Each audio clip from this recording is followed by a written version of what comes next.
Kwa mujibu wa sheria ya watoto, kuna haki ya msingi ambayo haki hiyo ni elimu. Hakuipata chanzo kikiwa ni ndoa. Na katika sheria ya ndoa, hairuhusiwi kumuoa mtoto chini ya miaka 18.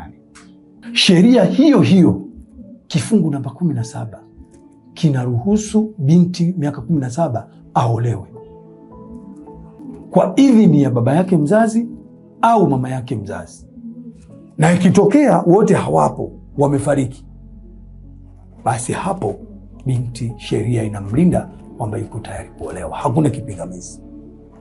Na mimi nimeozeshwa Linda na baba zake wakubwa.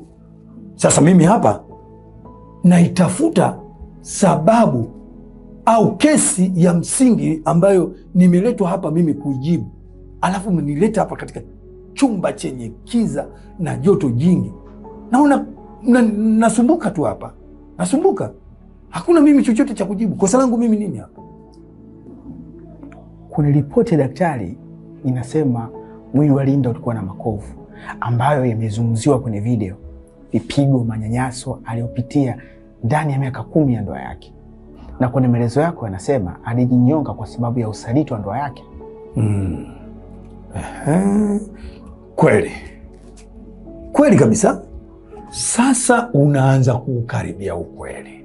Kilichofanyika ni uongo kutoka kwa mama na baba zake, na ndio engo muhimu katika hiyo video. Siwezi kuuzungumzia huo upuuzi kwa sababu mama mzazi anamtumia binti yake kibiashara kama kitega uchumi cha kumuingizia kipato chake, kuweza kutatua matatizo yake. Sasa mimi naingiaje katika hilo? Mimi najibu nini? Na vipi kuhusu makovu kwenye mwili wa Linda?